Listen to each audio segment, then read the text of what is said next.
A hard decision. Sarah was a doctor. She lived in a big city with her little son, Adam. He was only 4 years old. They were happy together. Her husband was a kind man. He loved Adam very much and always played with him. But one day, everything changed. Sarah's husband died in a car accident. It was a very sad day. Sarah cried every night. Adam was too young to understand. He asked, "Where is Daddy?" But Sarah had no answer. Sarah worked long hours at the hospital. At night she came home to take care of Adam. She was tired and lonely, but she stayed strong for her son. He was all she had now. She smiled for him, even when she was sad. After a few months, a man came to visit her. His name was Daniel. He was her husband's best friend. He looked at Adam and said, "He looks just like his father." Sarah said nothing. She listened quietly. Daniel said, "I want to help. Your husband was like a brother to me. I want to take care of Adam. He should not grow up without a father." Sarah looked at Adam and then at Daniel. She did not know what to say. She needed time to think. Sarah thought about Daniel's words for many days. She looked at Adam while he slept and asked herself, "Does he need a father?" She was doing her best, but it was hard. Adam missed having a man in his life. He asked questions about his dad every day. Daniel started visiting more often. He brought toys for Adam. He played with him in the park. Adam laughed again. Sarah watched them from a distance. She saw the smile on her son's face. It was the first time in months that he looked so happy. One evening, Daniel sat with Sarah in the kitchen. He said, "I don't want to take his father's place. I only want to help. I want to be here for both of you. I will treat him like my own son." Sarah stayed quiet. Her heart was heavy. She missed her husband, but she also saw the kindness in Daniel's eyes. Adam soon started calling Daniel uncle. He waited for him to come every weekend. Sarah began to feel less alone. She smiled more. The house felt warm again. Daniel helped fix small things, told stories to Adam, and even cooked dinner sometimes. After a while, Daniel said, "I want to marry you, not just for you, but for Adam too. He needs a family." Sarah looked at him for a long time. She thought about her son. She thought about love. Then she said, "Let's wait a little. I need to be sure." Weeks passed. Daniel continued to be there for Sarah and Adam. He didn't push her to decide. He was patient and kind. He came every Saturday and Sunday. He brought books, puzzles, and sometimes a small cake for tea time. Adam grew closer to Daniel. He held his hand when they walked outside. He sat on his lap while watching cartoons. He even started calling him Dad by mistake once. Sarah heard it, and her heart skipped a beat. She didn't say anything, but she thought about it all night. One rainy evening, Adam had a fever. Sarah was worried. She didn't want to be alone. She called Daniel. He came quickly with soup and medicine. He stayed all night. He didn't leave until Adam smiled again. Sarah looked at him and said, "Thank you for always being here." Later that week, Sarah met Daniel in the park. She said, "You have been so good to us. I see how happy Adam is with you. I think Maybe we can try. Maybe we can be a family."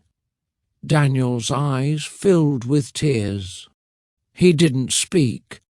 He just nodded and smiled. From that day, things began to change. Daniel started helping more with the house. They made plans together. Sarah was nervous, but she felt stronger with him beside her. Adam was happy. He had two people who loved him very much. Months passed, and life became more stable for Sarah, Daniel, and Adam. They moved to a new house, close to the hospital where Sarah worked and the school Adam would attend soon. It was a small house, but it had a warm feeling. There was laughter, shared meals, and bedtime stories every night. Daniel continued to care for Adam like his own son. He helped with homework, fixed broken toys, and taught him how to ride a bicycle. Adam smiled more. He laughed louder. He felt safe and loved. Sarah watched them together and felt a peace she hadn't felt in a long time. But Sarah still had fears. Sometimes she sat alone and thought about her late husband. She missed him. She felt guilty for smiling again. One night she told Daniel, "I feel like I'm forgetting him." Daniel held her hand and said, "You're not forgetting. You're living. He would want you and Adam to be happy." Those words helped Sarah. She realized she could keep her memories and still move forward. Her heart was big enough for both love and loss. Slowly she allowed herself to enjoy this new chapter. She stopped asking what if and started saying what now. One sunny afternoon, the three of them went to the park. Adam ran ahead with a kite. Sarah and Daniel walked behind, hand in hand. She looked at him and said, "Thank you for not giving up on us." Daniel smiled. "You are my family now. I will never leave." Time passed, and the bond between Sarah, Daniel, and Adam grew stronger. Adam began calling Daniel Dad on his own one day, and it brought tears to both adults' eyes.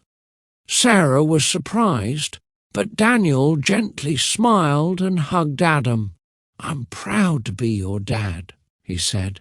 It was a simple moment, but one that changed everything. Sarah's heart was full, but she had something to say. One evening after dinner, she sat with Daniel in the living room. Adam was asleep, and the house was quiet. "You came into our lives when we were broken," she began. "You gave us love, safety, and hope. I never thought I would feel this way again." Daniel looked at her with soft eyes. "I loved your husband like a brother. When he died, I promised to protect his family. But somewhere along the way, you became my family too." His voice was calm but full of meaning. "I don't just care for Adam. I love you, Sarah." Sarah felt warmth in her chest. For the first time in a long time, she didn't feel afraid. She didn't feel lost. She felt home. They sat in silence for a while, hand in hand, letting the moment speak for itself. Soon after, they decided to get married. It was a small ceremony with close friends and family. Adam stood between them, holding both their hands. He smiled from ear to ear. There were no fancy clothes or big parties, just and promises. And from that day on, they were a true family. A new beginning, a second chance, a life built from kindness, trust, and love. Years passed, and their home was always full of laughter and peace. Adam grew up in a house where he felt safe, loved and supported. Sarah continued her work as a doctor, helping many people in her town. Daniel started a small business, and he always made time for his family. Adam did well in school. He played football with his friends, and he loved to read books. On weekends, the family would go to the park or have dinner together. They talked, laughed, and shared stories. Life was not always easy, but they faced every problem together. One day, Adam asked, "Mom, how did you and Dad meet?" Sarah smiled and looked at Daniel. She said, "It started in a hard time. I was very sad, and you were just a baby.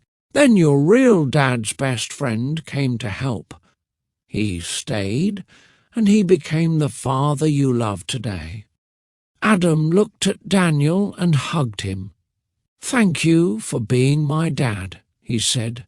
Daniel hugged him back and said, "Thank you for being my son."